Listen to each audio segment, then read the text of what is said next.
One of my girlfriend's good friends got her a little new dog. Look at that. Look at that cute little dog. Sung's return to the tower dungeon was preceded by a lot. There was a momentary truce between Beck and Choi. Beck would make a discovery beyond what we saw in the anime. Sung would find himself in debt hours after becoming an S rank. Then the ant here signifies a lot more trouble than you might think.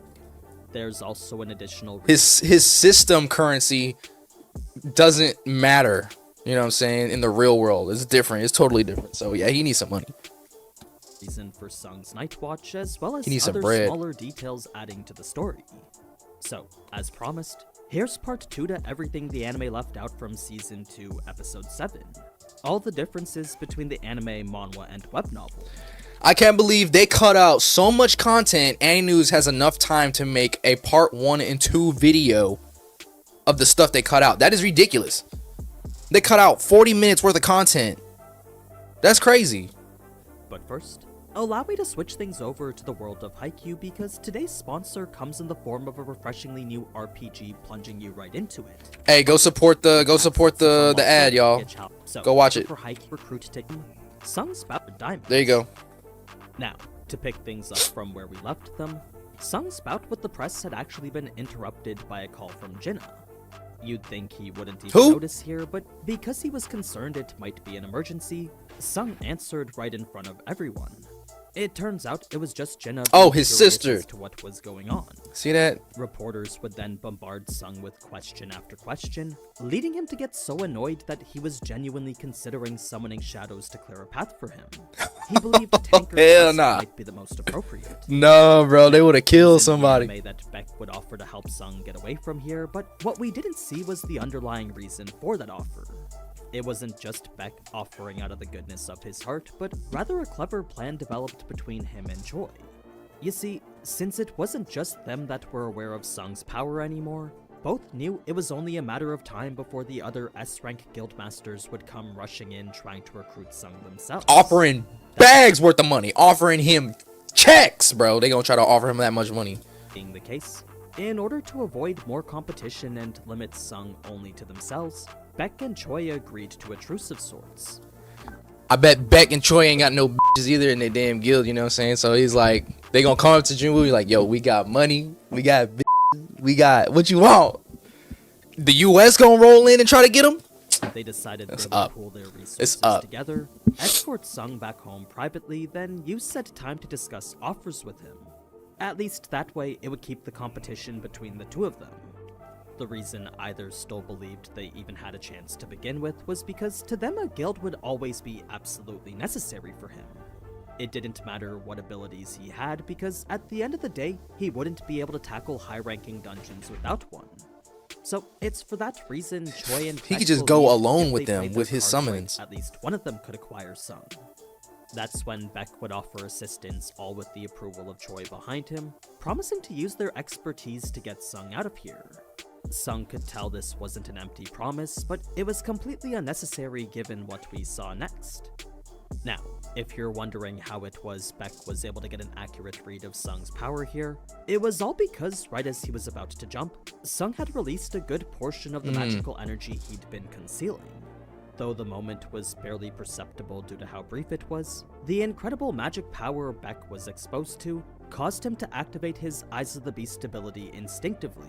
Oh, it was a special to accurately read any person's power. Come on, why are they cutting this stuff out, bro? Beck is like my second favorite character in the whole series, pretty much. Actually, Cap, I take that back. It's Igris, Sung, and then Beck. Like, those are like my top 3 favorite characters right now. And the fact that they're doing this man a disservice by not showing scenes like this. Like, I had no idea that when Sung just jumped away, he emitted so much power that this dude's eyes changed because it just triggered some shit.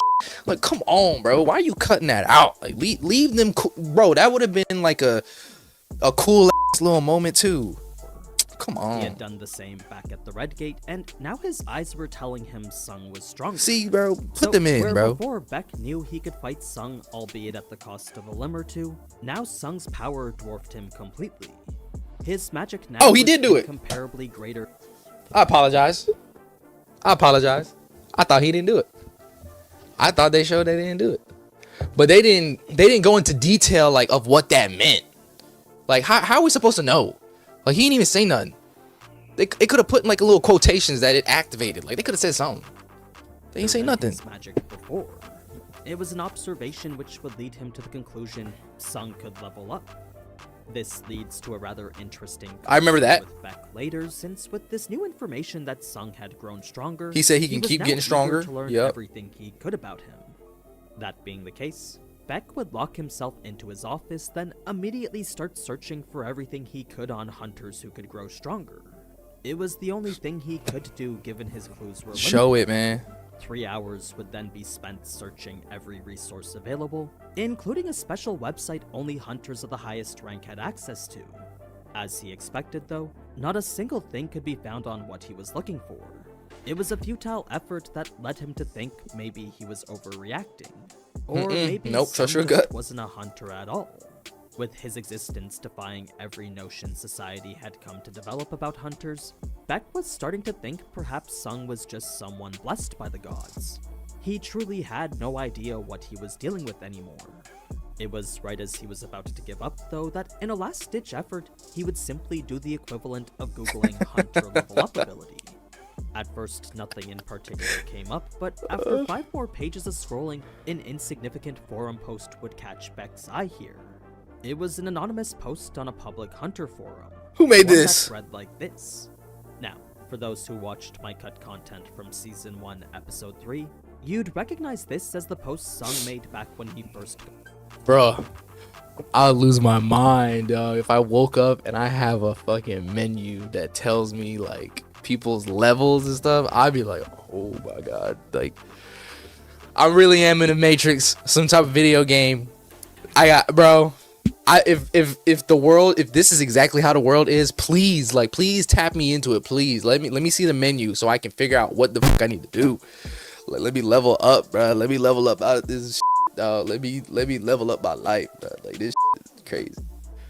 Like God keep giving me all these trials and tribulations, bro, and all these struggles. Like let me level up from them at least. Let me get some experience. Some experience that pay these bills, bro. Got his abilities. So, what does Beck do now that he's stumbled upon it?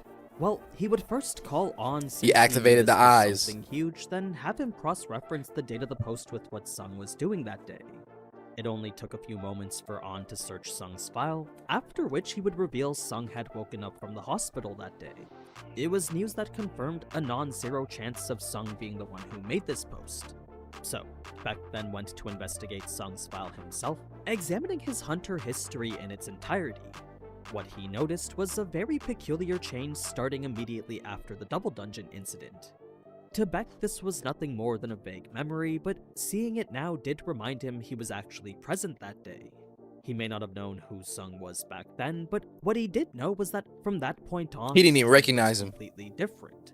Like, where before all Sung did was help out in the lowest rank association raids, to start freelancing and even clear several C rank gates after, well, that clearly indicated something went to change him inside the Double Dungeon. It was a clear shift in hunter activity that implied this wasn't your typical reawakening. Show one. To Beck, this was a hunter who, in only a few months, grew from the E rank to the S rank. Still, there was no way to fully confirm whether this anonymous poster really was Sung, but if their words were to be believed and Sung's power grew the way the post described, then it was truly unfathomable how much stronger Sung could become. It was a revelation that led Beck to the conclusion recruiting Sung was impossible.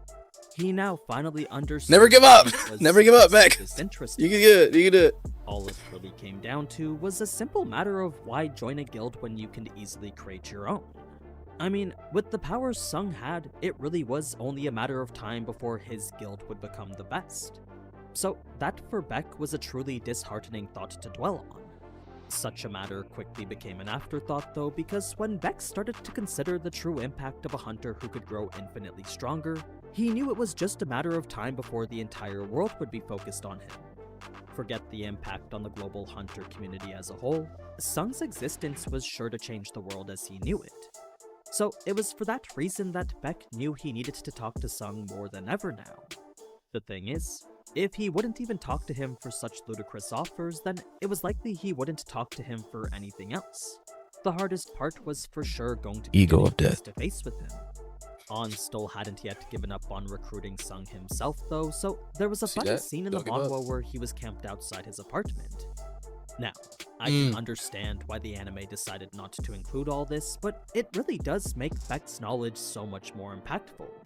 Like, where the anime kind of disregards what's probably the biggest revelation in Hunter society ever, the novel portrays what I think is an accurate reaction to it.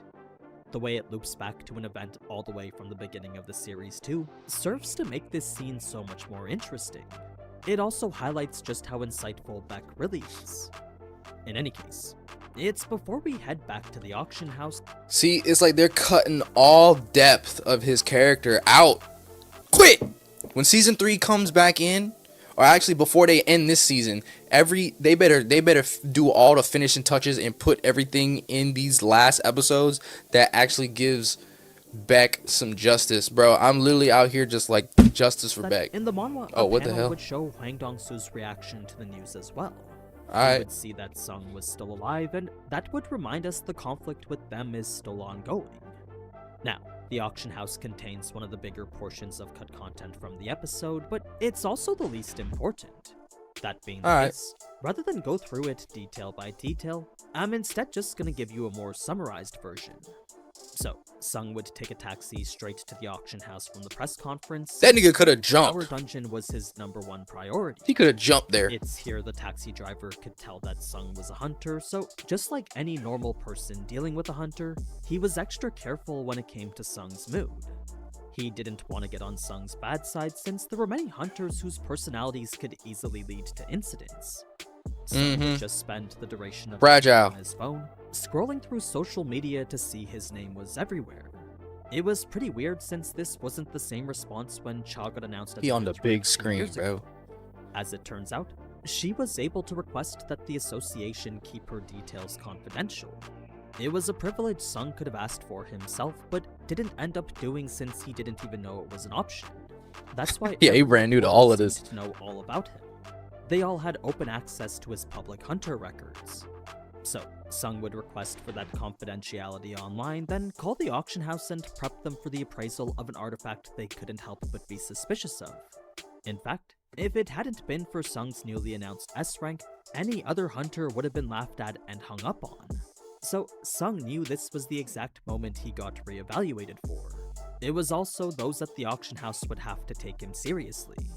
Even then, the appraisers still didn't believe him because knowing what he knew about how artifacts were made, even the world's best forger using the best materials and putting their entire soul into it could at best make an artifact amplifying power by 50%. Such were the limits given even the most ideal circumstances. Since Sung was a premium client who was sure to have business with them in the future though, the appraiser decided to continue with his request anyway. It didn't matter how impossible it was for such an artifact to exist, they needed to oblige since Sung was an S rank. Now, the whole appraisal process was actually rather extensive, but to keep it brief, there were 2 ways that they tested it. First, they would use a B rank mage hunter as a base, get a numerical reading of his power before the orb, then have him take this reading again. This was to verify the orb did what Sung said, and it did in fact boost the hunter's base reading by 100%. Numbers were one thing, but to actually show that boost in action was another. So, with many clients preferring to see what the artifact they're buying does, the second stage of the assessment involved recording a physical test. The hunter would first activate a blizzard spell without the orb, then maintain the spell, pick up the orb, and display the results after.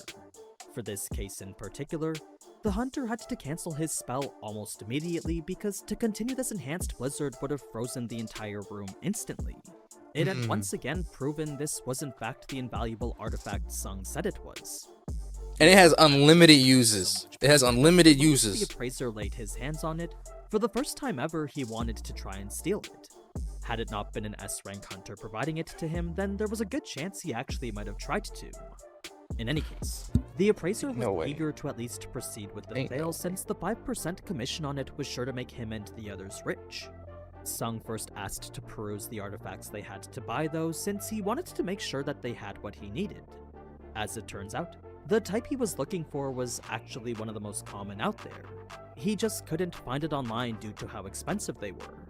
So in the end, Sung would be able to buy the artifacts without needing to sell anything. He just needed to use his own daggers as collateral, then take out a small loan from the auction house. It's pretty funny since Sung hasn't even been in S rank for an entire day, yet somehow he's already put himself in debt. It's back. You gotta do what you gotta do. Would find reporters everywhere, but Jinna would prevent him from doing anything about it. As much as he wanted to have them leave, Jinna wouldn't allow it since Sung was already getting hate online. The public didn't really like the way Sung disregarded the reporters at the first press conference, and now he was getting heat for being a bit arrogant. Luckily, this attention wasn't gonna last for much longer, since as soon as Sung's request for confidentiality was processed, the reporters would get word to stay away from Sung. So really, this was nothing but a temporary problem. Fast forward to when Sung is setting up the Night Watch, and this would actually be something he did earlier on in the novel. It was after he'd just met with the chairman that Sung would come home to find his neighborhood way too dark. It's then that he would remember a case of ongoing serial murders, some of which were happening nearby. Since the victims of those were all women, it was here that Sung decided he should set something up to protect Jinna. She did frequent these roads late at night herself, so there was a good chance that she could become a target. Of course, he personally couldn't just sit around and guard her, so that's when Sung came up with the idea to have patrols. It was also he could keep Jinna safe from any potential serial killers. That's crazy. That's gonna be tight if they tie into something that's going on, or if it's written in the manhwa where one of his soldiers catches the killer. That's gonna be tight. He also believed it's like a hero killer or something, back to the community. So, or a hunter with killer. Sense of satisfaction, Sung couldn't help but smirk at the idea of providing S-rank defense services for free. If anyone found out that that was the case, then he was sure the value of his entire neighborhood would skyrocket. As for the soldiers protecting Jinna personally, they were strong enough to handle up to an A-rank hunter. So unless the killer was a high-ranked hunter himself, Jinna was sure to be safe from pretty much everything. Now, there's two more important things I want to cover before getting to the tower dungeon, and the first is Mr. Yu's eternal slumber. He deserved that. Was a death sentence. Hey, I don't know. I might be a little too harsh, bro, but nah, bro. You had no compassion for your son. You kicked him out on the street. He could have died. He could have been killed by that serial murderer, even though he only go after women. But still, his life could have been in danger living on the street. Who knows? Somebody crazy out there could have tried probably kill him because he ain't got like no magical power. He need the suits all the time. They could have killed him. Fuck it. Fuck, man. Get this man out here. In more ways than one, since not only did the eternal slumber eventually put you into a coma-like state indefinitely, that man out of here, it bro. also drained a person's life force away. Unless the afflicted was hooked up to one of these magic life support machines, the disease would without fail eventually kill them. So it was before these machines had been discovered that the eternal slumber was 100% fatal. It probably still was, considering that not a single person had ever woken up from it. This would lead the doctor to make the absurd suggestion of never seeing Jinho again, but that was a burden Mr. Yu wasn't willing to put on Jinho. As a father who cared deeply for his family, he would never want to impede his son's life that way. Plus, with more and more hunters being every day, as well as mana becoming more commonplace in everyday appliances. Why they be making him look like a total ass? And then making him look good? Cause I just be thinking this guy has like no remorse for his son. Mr. Yu knew his exposure to magic was going to increase no matter what. So, with society moving forward and him being left behind, what this was simply natural selection. To Mr. Yu, it felt like he was being culled. Even so, that still wasn't enough to make him give up yet. As someone who was never the victim and never lost, this was simply another challenge for him to overcome. It was no different from any of the others in his life. Well, at least that's how he wanted to feel anyway. Now, the other important scene I wanted to cover was this right here involving the ant. This was a remote island off the coast of Japan, and these two were the only— the Chimera Ant arc. As a low D and E rank, their jobs weren't to fight in gates and clear them, but was instead to make the rounds, talk to the community, and find out if there was a gate. It was of the utmost importance to locate them as fast as possible. should one remain hidden and lead to a dungeon break, then every resident of the island was sure to be killed from it. That being the case, both these hunters were well aware of what was at stake here. It's for that reason they would make their rounds every single day, talk to the residents to see if they saw anything, then use a manometer to determine if there were any changes in magical energy. It's once a gate was found that hunters from the outside would have to be contacted, after which it would take 3 days for them to get organized and get here. So, with 3 days being the time it took to get ready, that meant these two needed to find the gate within 3 days of its appearance. It was... What's up, Gabby? What's up, Gabby? What's up? How you been, bro? How you been? But now we watching solo leveling cut content, which they cut out a lot of content, by the way. So much content from episode 7 that it needed a part 1 and 2.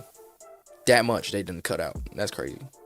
They need to cut. They need to chill out. They need to cutting the content out. Their responsibility as the only 2 hunters present. Well, it was up until this moment. To finally switch things over to the tower dungeon now, that's when the story starts to get back on pace again. Not too much was different, but there are a few details worth mentioning. Like, Sung was happy to be back at a place where he could cut loose without worry, but the difficulty was going to increase exponentially from here. His new quest filled him with excitement, since with each of his other class skills being indispensable, there was no doubt that this new one would be too. In the manhwa, Tusk looked absolutely incredible, and his attack had killed enough high-ranking demons to level up Sung twice. Dang. So his stats were sitting pretty now at this. Dang! And Sung level 81. Job. The Monarch of Shadows, title Conqueror of Adversity, +1, HP 24k, magic power 5k, fatigue 0. He accumulated no fatigue at this point. Strength is at 86, health 186, health 145, agility 176, intelligence 189. My dog got the brains, bruh. He got all them brain powers, bruh. Sense 126, AP 0. Physical damage reduction 46%. Passive skills unknown, max level. Why is that unknown? Why is that passive skill unknown? What are they hiding? Tenacity level 1, advanced dagger technique level 2, active skills speed level, bloodlust, camouflage, critical attack, dagger toss, and the commander's touch. I thought it was commander's hand. It was commander's touch. So he's level 81. Right, and he's got about 2, 4, 6, 7. He's got like 800 points. From 800 points of skills, just from level 81. Damn. with his They be rewarding them with them level that ups. brought his MP to over 5,000 now. I know that may seem like a lot compared to what it was before, but with the way his skills were improving, Sung knew he'd need a whole lot more. Like, if he wanted to infinitely revive the number of soldiers he was expecting to have later on, 5,000 mana certainly wasn't going to cut it. Yeah, he gonna need Plus, 100. with intelligence being the only way to improve his class skills, He gonna need 100,000. was simply a byproduct of improving that. As he was now, though, he was capable of extracting up to 820 shadows at any given time, but only allowed to store 155 of them. His current army consisted of 127. Unfortunately, the Orb of Avarice did nothing to improve those, so that's why Sung felt it was better in Tusk's hands. Now, Sung wasn't the only one leveling up here, as with each passing day, his soldiers grew stronger too. In fact, a Shadow-like tank had leveled up 10 times already. It and the others were leveling up faster than he was.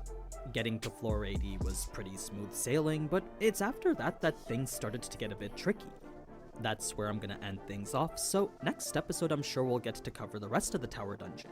Look at him. That, and, you know, the true He was feeling good that he could So, let me know what you thought down bully in the her. comments, and if you liked the video, then leave a like and consider subscribing. I like the video. Until next time, though. I am subscribed. I'm gonna like it right now.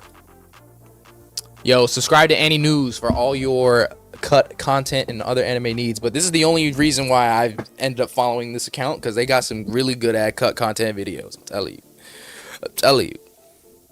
You know, we about to get into this episode 8. Oh, I think we got some pictures of some dogs. Check this out. You feel me? You feel me, bro? One of my girlfriend's good friends got her a little 2 dog. Look at that. Look at that cute little dog. Cute that dog.